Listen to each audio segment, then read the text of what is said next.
Welcome to another episode of Tzuzamen. Hi, Shalom, Tzipi.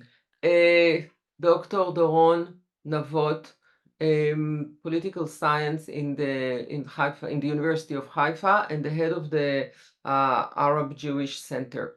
Doron, last week or 2 weeks ago, you had a big article in The Marker, the newspaper in Israel, and you said that to change the government is not enough because the corruption is so deep that we have to go through a much bigger, deeper change. Can you take us a little bit to the depth of the whole problem? Because we all think that if we get rid of Netanyahu, that's it, and his government, and it seems to me that it doesn't stop there. Okay, first of all, when I'm talking about depth of corruption, it's important to emphasize that I'm not suggesting that it's a cultural or sociological phenomenon. This is not my argument, and people tend to think that if it's deeply rooted, it means that it's in our culture, in the Jewish culture, illegal culture, or something like that. I disagree. When I'm talking about Israel as being a deeply corrupt and a corrupt system, I'm talking in political terms, and I'm sure that of getting rid of Netanyahu is a necessary step, but it's not a sufficient step. It doesn't mean that we can overcome corruption with Netanyahu. Netanyahu, according to my analysis, is the great corrupter of Israel. He's not corrupt as he's corrupting. It's much more serious. He's the most corrupting agent, politician, prime minister in our history, and he's doing a great job in this sense because he actually I believe that he wants to corrupt Israel. He wants to corrupt. He wants to deconstruct the Israeli logic and dynamic. He believes that this is a good thing. He believes that he's corrupting something corrupt. He's destroying something that must be destroyed. So, according to his understanding, he's doing the right thing. I'm sure that he's wrong. I'm sure that he doesn't understand the potential of a state.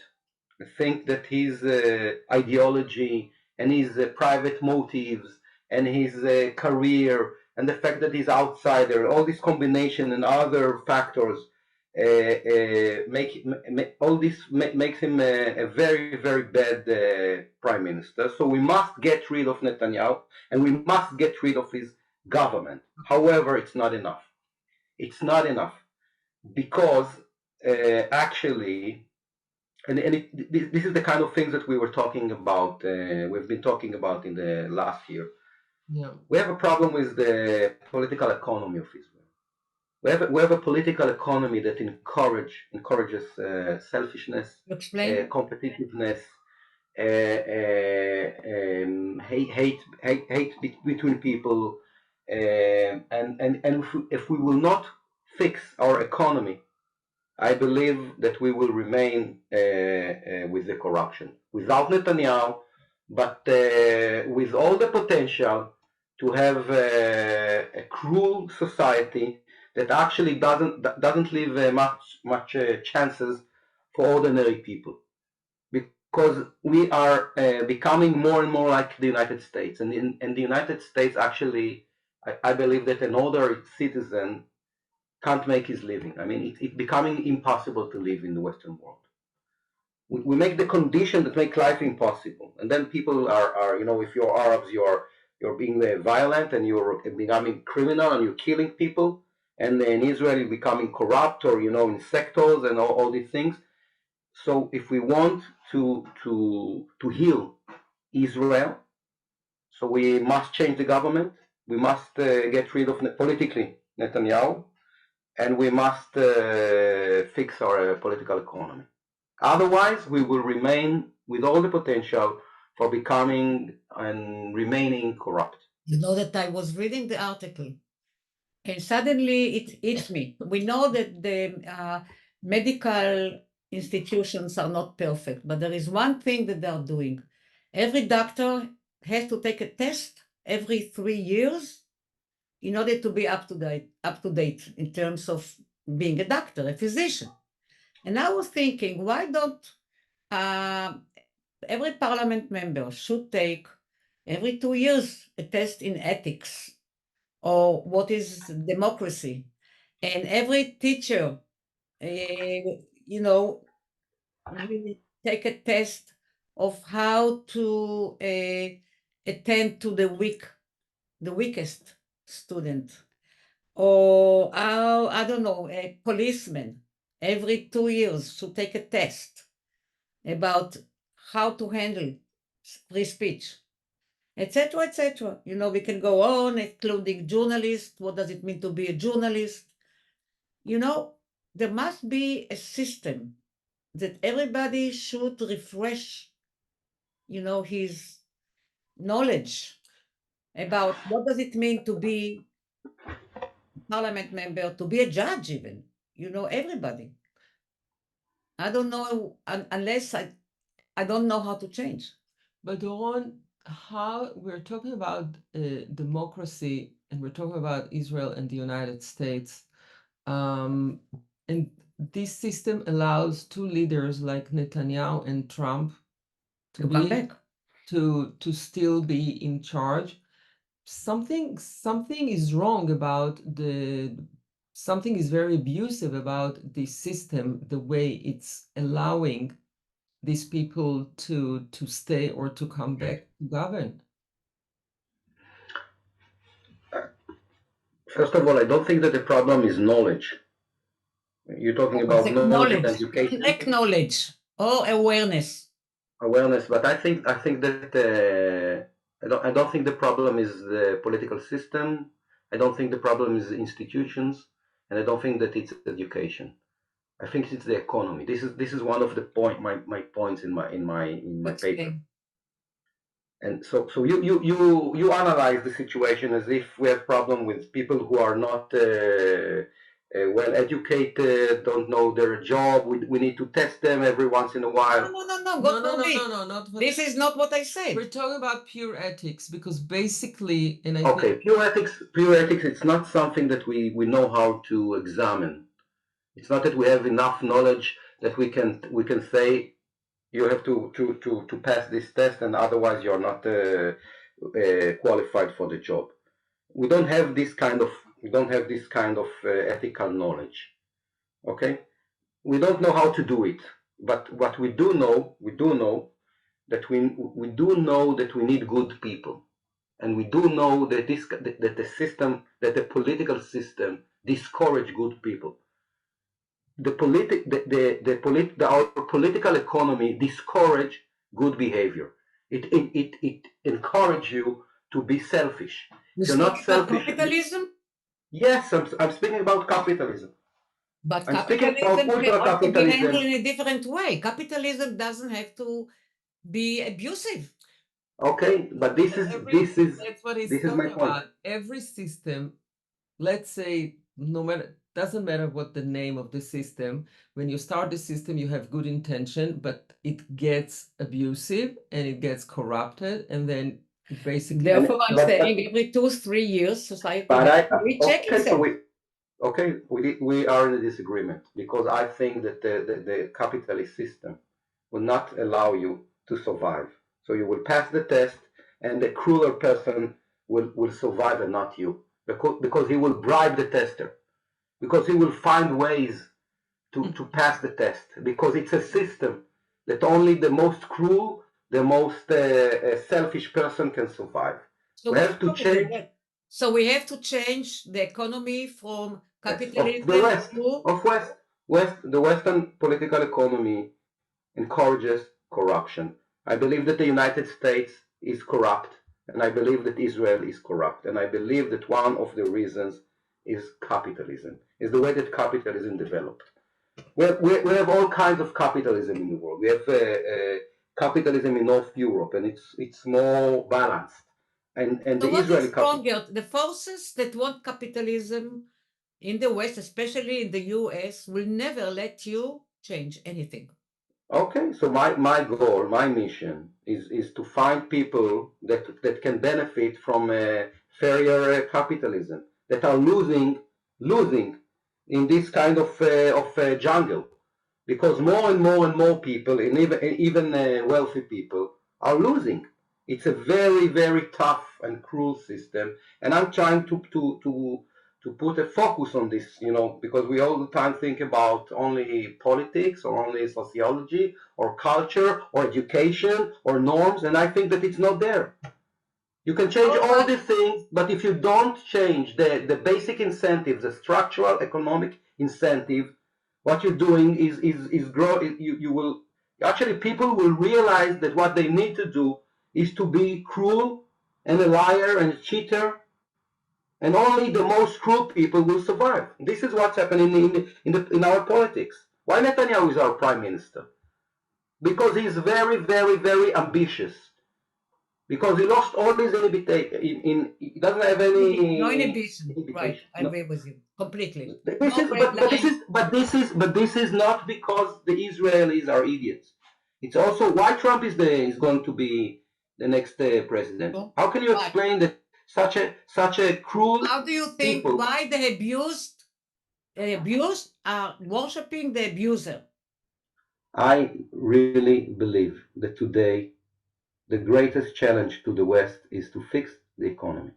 And if you don't do it, and if you keep on talking about education or only media or whatever, The truth is that we will lose. This is the people with money in the United States ruins the systems, and everything goes by that. The billionaires in the United States finance the craziest politicians. It's their interest to corrupt the system. It's their interest to destroy states. It's their interest not to pay taxes, and if to pay taxes. Not only, Doron, it's much wider. It's wider. It's everywhere, and everything is getting ruined, and it gets impossible to fix. So my suggestion is that we need to get rid of Netanyahu, but if we will not get rid of the kind of capitalism that have evolved in Israel, we will remain with corruption. How would you, because it's almost impossible what you say now. Let's say we have a miracle and we get rid of Netanyahu. What's the next step?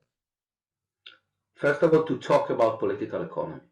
Mm-hmm. To be aware of the relations between political economy and ethics, because we think that the problem is ethics. Ethics is not something that is independent of other things. What I'm suggesting is to think about ethics as something that is dependent on something else. It's not dependent only on your character or on your education or you study Aristotle or you didn't. It also depends on the political economy. You take a good person, you put him in a cruel competition, sooner or later he will become a worse person. His behavior will deteriorate. So what's wrong with, what I suggested is it's just a direction that you're talking about. There must be a way to internalize society, to internalize some kind of mutual ethics. But don't start with ethics. Start with political economy. Don't start with teaching people how to be ethical. You cannot keep the ethics if you still have the corruption. Wait. So give me the steps to take in order to do what. Let's start to teach people to think about political economy, and it's to think what? To teach them political economy, teach them capitalism, tell them the word capitalism, tell them there are alternatives to capitalism, tell them that it's not force majeure, tell them there are other kinds of capitalism, there are varieties of capitalism, there are all kinds of organizing society. Where do you find progressive capitalism? I don't know if this is the right term. North Europe, Northwestern Europe, this is the model. And history, and you can study other cases in our history. You can start to develop your political imagination and your love for freedom, and to show people that there are relations between your freedom and your ideals and political economy. And if you want to be free, started by adapting the British. Not the British, but I will start with making this kind of conversation, of changing the way we think, and don't think about ethics only in ethical terms. Think about ethics as something that is related and dependent on on the issue of political economy. This is the beginning. So what is a progressive capitalism? Progressive capitalism, first of all, we can also talk about social democracy and not only about capitalism. And we can talk about restoring the state and the functions of the state and the importance of welfare regimes. And what happens if you don't give people a welfare state? Then you push them for sectors and corruption, because people can't handle reality without the assistance of the state. It's as simple as that. People can't live without assistance. They need it, and if the state doesn't give it to them, they will take it from other places, right, from criminals, from corrupt politicians, from sectors. It's as simple as that. They will be criminals in themselves, or they will be partners of the corrupt politicians like Deri or Haredim. I'm smiling, but you know, after October 7th, we saw the state in its nudity. I mean, it's like the king. Because we have Benjamin Netanyahu, that his life political project was to deconstruct the state, and this is the result. October is the 7th of October is the result of an agenda to deconstruct the Israeli state. Yes. This is what you get when you actually destroying the state because you think that the state is unnecessary and it's a burden. So I want, Doron, based on that, I'm sorry that I'm so. No, this is like an emergency. But I want to take you from this to the other hat that you're wearing, you know, as the head of the Arab Jewish Center, because you're working on a big event next month, and I want you to explain us a little bit, because your position about the Israeli Arabs and their part in the political system in Israel. So tell us a little bit about it. So first of all, something general, not about the conference, something general. I think that the chance that Israel will somehow be a better place is the Arab citizens. So I see a connection between our first part of our conversation about the corruption of Israel and the future of the Israeli state and the civic status of Arabs. Because what can make the change, if you want to be optimistic or to ask yourself how things will change for good, Arabs. Arabs are the chance of Israel, the citizens, the Arab citizens. If the Arab citizens will take a larger part in Israeli system, they will participate, they will organize correctly, they will go to vote, we can change the nature of the Israeli government. We can get rid of in the Arab society. Israeli Arabs. So yes, Israeli Arabs. So what is Israeli Arabs are the future of Israeli democracy. It's not only good for the Arabs, it's good for all the Israelis. In what way? Because the Israeli Arabs basically have a structural interest in Israeli democracy. Their agenda overlaps democracy. How? They are living by, I mean, most people they need follow a tribe. Hold on, let him say. He will say. They need the Israeli citizens, the Arab citizens need democracy. They don't need Netanyahu. Netanyahu is against them. They need a Democrat and a liberal prime minister. They need a functioning state. They need a strong state in order to fight violence and all the killings in their society. Function and their interest is the interest of Israel, of good Israel. So if they will go get out and vote, and most of them will get and vote, we can change the government. We can build a better government. So the future of Israeli democracy depends on their political participation. But This is also, one of not only them, there are enough Israelis who can join them, and there will be a much no, because we almost exhausted the potential of all the liberal camp. The Oh, one It's like we're talking about two chunks that is very hard for many people in Israel to swallow. And we need to handle it in a way that people will be able to see it, to accept it, to take it in, to try to figure out a way. It's almost, I can't even imagine those who are against. How can we try try to convince them that these two things are major important things in order to heal Israel? I think that what we need to do is to convince, first of all, Arabs, and we have to convince them not to save Israel, but to save themselves. I'm not asking them, please save us. Save yourself. When you save yourself, you save also Right. Doron Navot. So, Don't do it for Doron Navot. Do it for yourself. I will try to help you to help yourself. and It's it will enough for help me. me as well. Yeah. I know I'm honest enough or transparent enough to tell them I'm not altruist. I'm doing it for myself. Your well-being is my well-being in this case. So if you ask yourself why are you doing it, you're Jewish, you're Ashkenazi. So I can give them an honest explanation. It's good for me and liberals and Democrats. So first of all, we have to convince those Arabs who don't go, don't participate, don't vote, etc. Then we have to convince the center. We don't have to convince the right camp. We have to convince people like Benny Gantz, Gadi Eisenkot, that you must take Arab parties to your coalition. It's legitimate, it's crucial, it's fair, it's fine. Do it. You need first So to leave Netanyahu and build. you have to understand that this is something that is necessary. You can't change the all our problem if you don't change the government, the nature, the character, the partners of the government, and we have for the sake of Israel. Right.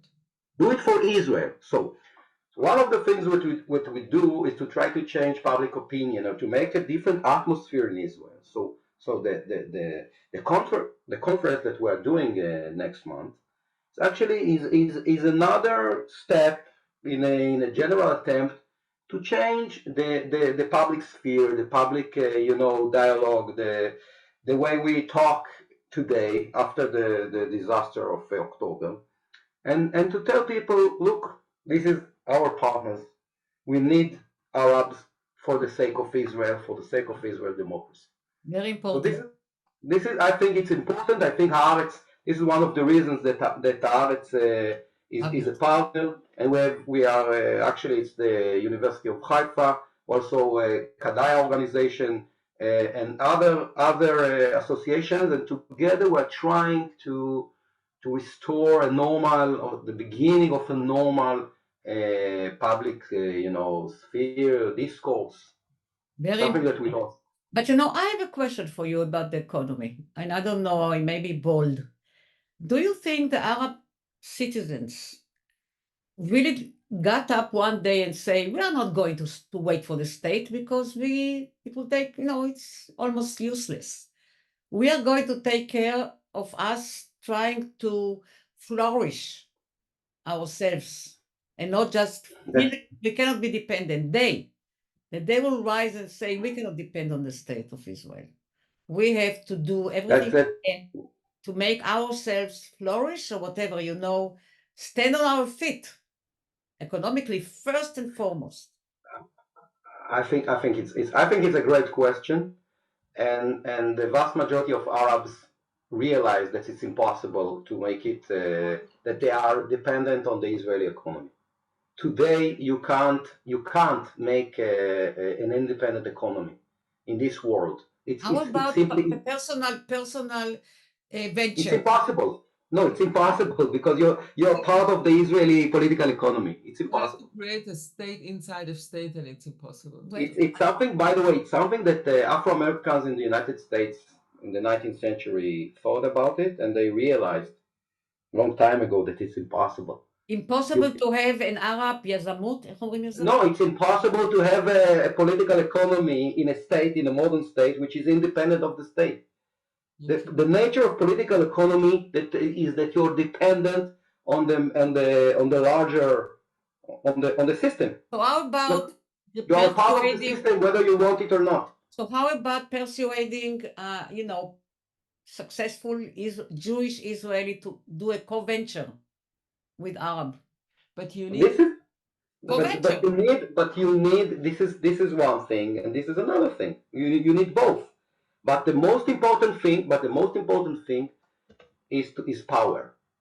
Yeah. Is to be powerful and to change the government. You change the government and then all the other things will be much, much easier. Right. You don't change the government, you have look at Israel today. We didn't have much co-venture between Arab and Israelis before Bibi. Yes, but I don't think it's enough. I think it's it was like little. Yeah, it was very little. Yeah. No, it's too few. It's important. I don't think that it's the. I think that. What I'm trying to do is important. It's unbelievable. What can I tell you? I think that a political struggle, an effective political struggle, and a democratic victory. You change the government. You start to change the political economy, and you can make things very, very quickly much, much better. Because it's not something cultural or sociological. It's politics.